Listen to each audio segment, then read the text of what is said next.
આપણે ભરૂચ જિલ્લાના ઉમરલા ગામમાં જે કોલિયાપાડા ગામ આવેલું છે ત્યાં ગાડી એક દુઃખદ ઘટના બની છે।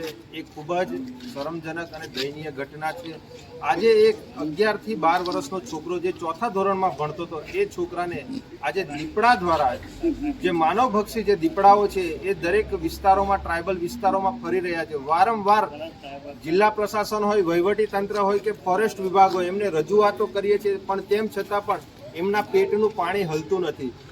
આજે નર્મદા જિલ્લામાં કોઈ ગામમાં ઘટના બને છે, એ દીપડો અહીંથી પકડી અને એને બીજા તાલુકામાં કે બીજા જિલ્લામાં છોડી દેવામાં આવે છે અને એના લીધે આવા એ નાના નાના ભૂલકાઓ હોય કે મહિલાઓ હોય એની પર આ માનવભક્ષી દીપડાઓ જે ઘા કરે છે અને એના લીધે આજે એક આ દુઃખદ ઘટના બની છે।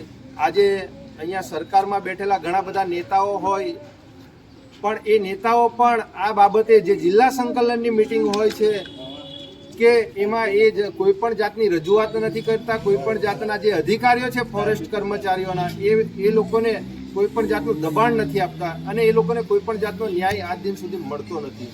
એટલે અહીંયા આજે છેલ્લા 12 વાગ્યાની ઘટના છે, 11-12 વાગ્યાની, પણ તેમ છતાં અહીંયા ગાડી અત્યારે 3 વાગ્યાનો સમય છે, એક પણ ફોરેસ્ટ કર્મચારી અહીંયા ગાડી હાજર નથી। આટલી મોટી આ દુઃખદ ઘટના થઈ, પણ ફોરેસ્ટ કર્મચારીઓએ ખરેખર અહીંયા ફરજ બજાવવી જોઈએ, પણ તેમ છતાં પણ આજે ફોરેસ્ટ કર્મચારી અહીંયા હાજર નથી કે કોઈ વહીવટી તંત્રનો કોઈ જવાબદાર અધિકારી અહીંયા ગાડી હાજર નથી। શું ફક્ત આ આદિવાસી અને આ જે ખેડૂત વિસ્તારમાં જે આ ઘટનાઓ જે બને છે અને ખેડૂતો જે આનો ભોગ બને છે એનો અંત આવનારા દિવસોમાં હજુ ક્યાં સુધી આવે? ક્યાં સુધી અમારા જ વિસ્તારના લોકો આવી રીતે આ દીપડાઓના ભોગ બનતા રહેશે? ક્યારે એમને ન્યાય મળશે? જો આવનારા દિવસોમાં ન્યાય નહીં મળે તો ફોરેસ્ટ અધિકારીઓની જે ઓફિસો છે એના પર પણ અમે આવનારા દિવસોમાં ઘેરાવો કરશું। અને આજે કોઈ દીપડો જો કોઈ આજે મહિલા પર હુમલો કરે છે, કોઈ આજે યુવા પર કે કોઈ છોકરા પર હુમલો કરે છે, તો એને ફક્ત 2-5 લાખ રૂપિયાનું વળતર આપીને એને આખો કેસ પતાવી દેવામાં આવે છે। જ્યારે આ દીપડા પર તમે એને મારી નાખો તો તમને આજીવન કેદ કે ગંભીર કલમો લગાવી અને તમારી પર સજાઓ કરવામાં આવે છે।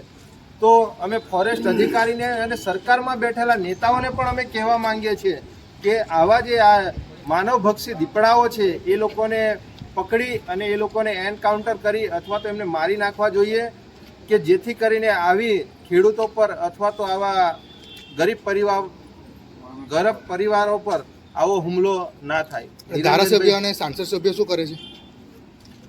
ધારાસભ્ય અને સાંસદ સભ્ય આ ઘટના બની છે, ધારાસભ્ય જે ત્યાંના જે છે ઝઘડિયા વિધાનસભાના, ત્યાંથી આ 3 થી 4 કિલોમીટરના અંતરે આ ગામ આવેલું છે, પણ તેમ છતાં પણ ત્યાંના રીતેશભાઈ વસાવા ધારાસભ્ય હોય એ ત્યાં ગાડી સ્થળ પર નથી પહોંચ્યા, કે ઉમરલા હોસ્પિટલમાં નથી પહોંચ્યા, કે અહીંયા ગાડી ભારતીય જનતા પાર્ટીના જે સાંસદ છે એ સાંસદનું એ કાર્યક્ષેત્ર લાગે છે। એમ તો ઘણી બધી મોટી મોટી વાતો કરે છે, પણ આવી દુઃખદ ઘટનામાં આવા પરિવારને આશ્વાસન આપવા કે એમને ન્યાય આપવા માટે એમણે પણ પ્રશાસનને અથવા તો ફોરેસ્ટ વિભાગને કહીને એને યોગ્ય ન્યાય અપાવવો જોઈએ। અત્યારે એ છોકરાની જે ડેડ બોડી છે એને અત્યારે PM રૂમમાં મૂકવામાં આવી છે। અમે આ ભારતીય જનતા પાર્ટીમાં બેઠેલા જે ભાજપના નેતાઓ છે, જે લોકો 30-35 વર્ષથી શાસન કરે છે, એમને પણ કહેવા માંગીએ છીએ કે આવા ગરીબ લોકોનો અને ખેડૂતોનો જે ભોગ બને છે આ નરભક્ષી દીપડાઓ દ્વારા, એ આવનારા દિવસોના ના બને એના માટે કડકમાં કડક અમલીકરણ કરી અને આવા દીપડાઓને આખા ટ્રાઇબલ વિસ્તારમાંથી તાત્કાલિક ધોરણે પકડી અને એને કાં તો ફાંસી કરી દેવામાં આવે અથવા તો એની પર એને મારી નાખવામાં આવે, એવી અમારી જિલ્લા પ્રશાસનને અને તમામ આગેવાન શ્રીઓને અમારી નમ્ર વિનંતી છે। નિરંજનભાઈ વસાવા, નર્મદા જિલ્લા પ્રમુખ।